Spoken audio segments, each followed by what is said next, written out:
আসসালামু আলাইকুম ভিউয়ার্স। এই তো চলে এসেছি আজকের ব্লগটি নিয়ে। তার শুরুতে দেখতে পাচ্ছেন পটল আর চিকেন। এটা আছে দেশি মোরগ, দেশি মোরগের মাংস। আজ আমি রান্না করব দেশীয় স্টাইলে এই পটল দিয়ে দেশি মোরগের ঝোল। তা পটলগুলো কিন্তু একদম কচি কচি হতে হবে, জালি জালি বিচি হলে হবে না। এরকম বেশ কচি কচি পটল নিয়ে রান্না করতে হবে, তাহলে খুবই মজা লাগবে। তা আমি পটলগুলো কেটে বেছে ফিরে আসছি, ততক্ষণ আপনারা আমার সাথে থাকুন। দেশি স্টাইলের চিকেন রান্না। ভিউয়ার্স, এই যে আমি পটলগুলো কেটে নিয়েছি। তোলার পরে এই যে গায়ে একটু চিড়ে চিড়ে দিয়েছি যাতে লবণ জাল ভিতরে ঢোকে।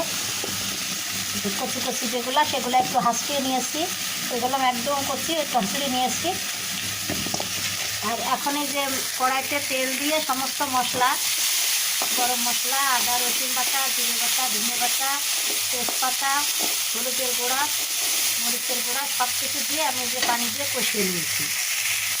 আমার মশলাটা কষা হয়ে গিয়েছে। আমি এখন চিকেনটা দিয়ে দিলাম। পটলটা পরে চিকেনটা কষিয়ে নিয়ে তারপরে দিতে হবে।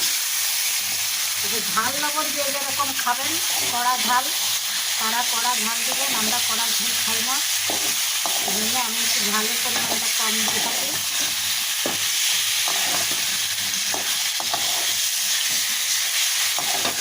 এখন ভালোভাবে পানি দিয়ে মুরগিটাকে কষিয়ে নেব।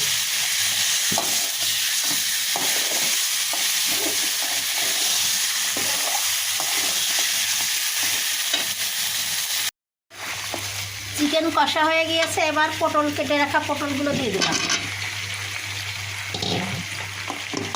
এটা একটু কষিয়ে নিয়ে তারপরে জলের পানি দিয়ে দেবো।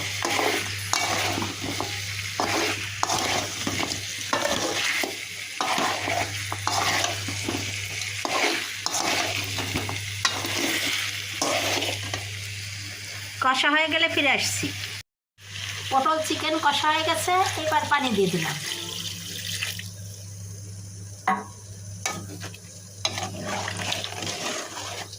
বেশি ঝোল রাখবো না, এরকম ঝোল থাকবে। আর একটু পানি দেবো সিদ্ধ হওয়ার জন্য। তাহলে হয়ে গেল দেশি স্টাইলে দেশি মুরগির ঝোল। এই তো ভিউয়ার্স, আমার এই যে দেশি মুরগির পটল দিয়ে দেশি স্টাইলের মোরগ রান্না করা হয়ে গেল। ভিউয়ার্স, এই যে আমার পটল দিয়ে দেশি মোরগ রান্না করা হয়ে গেল। দেখুন কত সুন্দর লাগছে দেখতে, খেতেও কিন্তু দারুণ লাগবে। কচি কচি পটল। আশা করি আজকের আমার রেসিপিটি আপনাদের কাছে ভালো লেগেছে। আর যদি ভালো লেগে থাকে তাহলে অবশ্যই আপনারা আমার চ্যানেলকে লাইক, কমেন্ট, শেয়ার ও সাবস্ক্রাইব করে আমার পাশে থাকবেন। আজকের মতো বিদায় নিচ্ছি। আল্লাহ হাফেজ।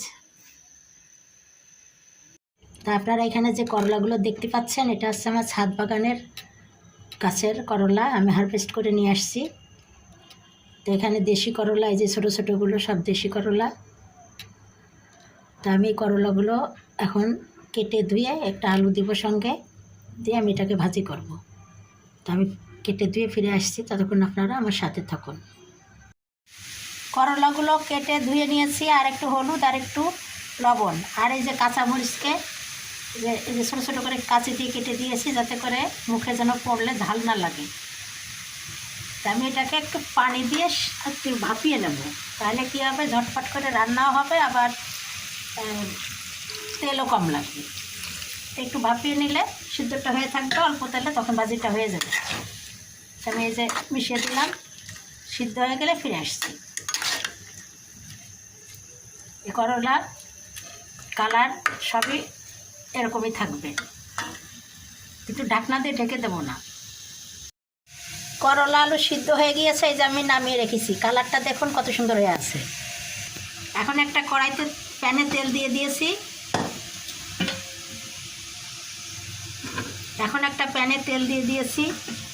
এখন করলাগুলো এর ভিতরে দিয়ে দিলাম। খুবই সামান্য তেল দিয়েছি। করলাগুলো এখন দিয়ে দিলাম। পেঁয়াজ আর রসুনটা আমি পরে দেবো, এখনই দিলে পুড়িয়ে যাবে। আমি একটু ভাজা ভাজা হয়ে আসলে তারপরে পেঁয়াজ আর রসুন কেটে দিয়ে দেবো। করলাগুলো একটু ভাজা ভাজা হয়ে আসছে, এখন আমি পেঁয়াজ কুচি দিয়ে দেবো। পেঁয়াজের পরিমাণ একটু বেশি দিলে খেতে তিতা কম লাগবে। এখন পেঁয়াজটা ভাজা হয়ে গেলে আমি নামিয়ে নেব। কত কম তেলে কত ঝটপট করে হয়ে গেল। কালার টালার কোনো কিছুই নষ্ট হলো না। করলার কালার দেখুন কত সুন্দর সবুজ হয়ে আছে। আমি ঢাকনা দিয়ে ঢেকে রান্না করি না, এই জন্য আমার কালারগুলো এরকম থাকে, সব সবুজ সবুজ সবজি।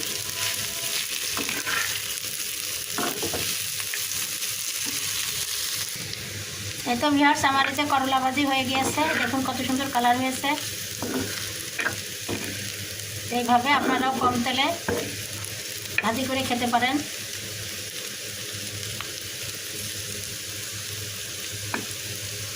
আমি এখন সার্ভ করে নেব।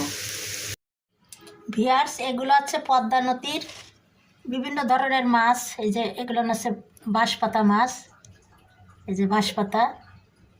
তারপরে এই যে এগুলো খয়রা মাছ, বিভিন্ন ধরনের মিশালি পাঁচ মিশালি মাছ, বাচা মাছ। আর এইগুলো হলো আইখুর মাছ।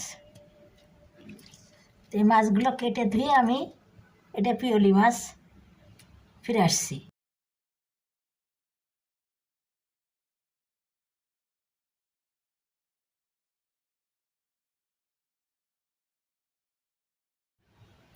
মাছ কেটে ধুয়ে নিয়েছি। আর এখানে বাটা মশলা আদা রসুন ধনে জিরা পেঁয়াজ সব কিছুই বাটা আছে। এখানে দিয়ে দিয়েছি 2 চা চামচ, মরিচ কাঁচামরিচ 2টো চিড়ে দিয়েছি, হলুদ লবণ একটা তেজপাতা, আর দিয়ে দেবো পেঁয়াজ কুচি। একটু বেশি লাগবে পেঁয়াজ কুচিটা, ছোটো মাছে পেঁয়াজ বেশি দিলে ভালো লাগে খেতে। এবার সরিষার তেল দিয়ে দেবো 2 টেবিল চামচ। এবার এটাকে ভালোভাবে মেখে নেব। সমস্ত মশলা উপকরণগুলা এভাবে হাতে মাখালেও হবে, আবার জলতে মাখা হবে। আমি এই যে হাতা দিয়ে মিশিয়ে দিচ্ছি।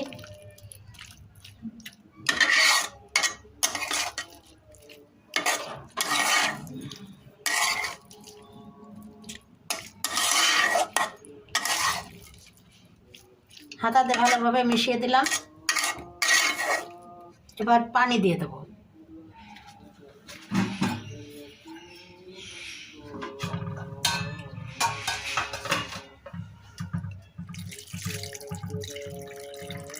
মাছটা ডুবিয়ে দিলাম।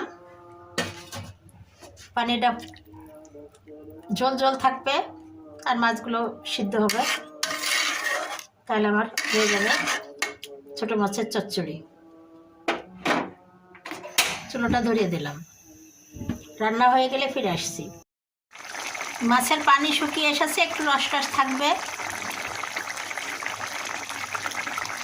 এভাবে আমি এখন নামিয়ে নেব। আর আজকের ভিডিওগুলো যদি আপনাদের কাছে ভালো লাগে থাকে তাহলে অবশ্যই আপনারা আমার চ্যানেলকে লাইক কমেন্ট শেয়ার ও সাবস্ক্রাইব করে আমার পাশে থাকবেন। আজকের মতো বিদায় নিচ্ছি। আল্লাহ হাফেজ।